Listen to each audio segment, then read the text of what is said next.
welcome to Channel 44. I'm Masi Gashego Sembatia to bring you this morning's news update. We apologize for the slight delay due to unavoidable circumstances, but here we are. I'll be joined by Livingstone Kawesi for sign language interpretation and translation. We'll start with what's happening around us in the newspapers. Government issues new rules for PDM loans. It's in today's New Vision, how to access the parish cash under the new conditions. On Ebola, the First Lady has issued guidelines for PLE candidates. They are starting their exams next week, and the First Lady, who is the Minister of Education and Sports, Janet Kataha Museveni, has issued new guidelines for PLE candidates. And new national medical stores, President Museveni is seen interacting with the U.S. ambassador to Uganda, Natalie Brown, during the commissioning of a new modern national medical stores pharmaceutical warehouse in Kajansi of Entebbe Road yesterday. They bring you obituary. NRA hero Ahmed Kashiringi dead. May his soul rest in eternal peace. In the New Vision still, era engineer loses bid to block his sacking. And they bring you what's inside the bit. There are Ugandans who are more popular than Uganda. They are in Hollywood, have won global accolades, and are moving the world on the silver screen. One of them is one Ugandan who acted in the Black Panther, was one of the most popular people than even the nation itself. Moving on to the Daily Monitor. We can defeat M23 in 24 hours.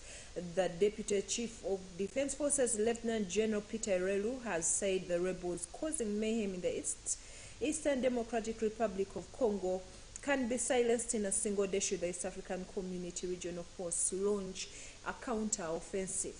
It's in today's Daily Monitor. 17 schools burnt by arsonists, according to a report. And about Ebola, who was given what for Ebola fight.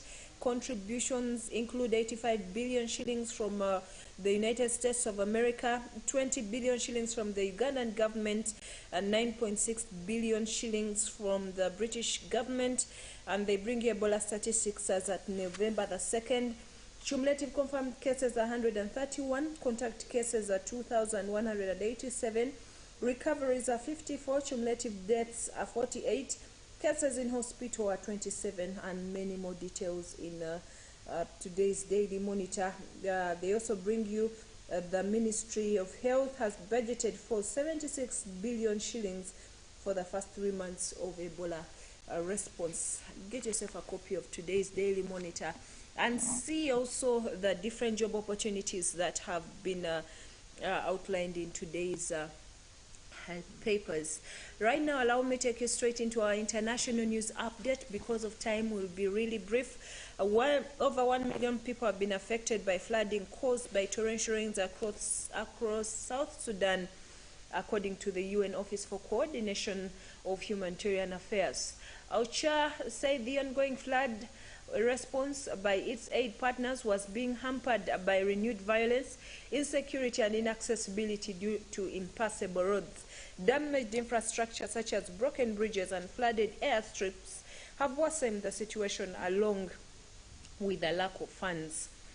Moving on, still in Africa, the French Parliament suspended its session yesterday after a far-right member of Parliament shouted they should go back to Africa as a black member spoke on immigration. Gregor de Fornas, a member of the National Rally, later apologized and said his remark had not been aimed at Carlos Marteno Bilongo himself, but at migrants trying to reach Europe by sea. Mr. Bilongo, who was born in France, condemned the remark as shameful. The Prime Minister, Elizabeth Bon, said there was no room for racism in France. In the Middle East, Israeli Prime Minister Yair Lapid has congratulated Benjamin Netanyahu on his victory in Tuesday's general election. Mr. Lapid said that he had called his rival to wish him luck and tell him he would ensure an orderly transition of power. Mr. Netanyahu's Likud party and its far-right and religious allies won 64 over 120 seats in parliament, according to the final results released yesterday. It marks a dramatic comeback for the former Prime Minister, who was ousted by his opponents 14 months ago. The result also ends an unprecedented period of political deadlock that began in 2019 when Mr. Netanyahu was charged with bribery, fraud, and breach of trust, which he denies. He remains on trial with the next hearing on Monday. Still in the Middle East, Pakistan's ousted Prime Minister Imran Khan has survived a gun attack on his convoy while holding a protest march in the eastern city of Wizirabad. He was wounded in the leg when a burst of gunfire hit his vehicle. One person was killed and at least 5 others were injured. The FBI says it has received credible information of a broad threat to synagogues in the United States state of New Jersey. It is not clear whether the threat is focused on a particular area of New Jersey or statewide. Last year, a record of 2,717 anti-Semitic incidents were reported in the United States.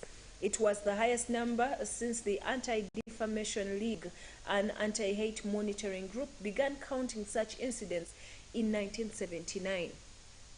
Still in the United States, U.S. President Donald Trump has dropped one of his strongest hints yet that he may run for the White House again. He told a crowd in Iowa that he will very probably do it again in 2024. Mr. Trump was speaking at the first of 4 rallies in 5 days as he campaigns for Republican candidates in next week's midterm elections. U.S. President Joe Biden is also hopscotching across the country to get out the vote.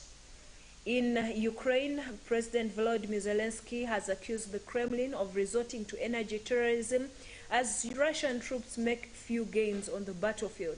Mr. Zelensky said 4.5 million people were without power following Russian attacks on its energy network. In recent weeks, Russia has carried out large-scale missiles and drone attacks on Ukrainian power facilities. The strikes come as officials say Russian troops are likely to withdraw from the southern city of Kherson. And finally, in the world of business, Twitter says it will inform its staff today about whether they will be laid off following the firm's takeover by Elon Musk. In an internal email, the social media company said the cuts are an effort to place Twitter on a healthy path. The firm added that its offices would be temporarily closed, its offices would be temporarily closed, and badge access would be suspended. The multi-billionaire will be Twitter's chief executive after buying the firm last week in a $44 billion deal. Well, that brings us to the end of this morning's news update. Thank you for watching Channel 44. I remind you of the Karamoja cry. We are salvaging the situation in Karamoja permanently by plowing, planting, and producing for the people in Karamoja. So far, what has been done is so good thanks to your partners. However, the need is still great as we still have a few months to go. Join us once again by sowing your seed to the numbers that will be availed during the services, or you can bring your seed to the Miracle Center Cathedral. Today we are having an awesome overnight, a power-packed overnight, a miracle overnight. Come and join us and spend your night in the presence of God. Bring the sick, the lame, bring all those that need the hand of God. He will be here to heal whoever will be coming. I remain Mercy Gashegu Sembatia. The Pastors Now program is coming on. Enjoy your morning.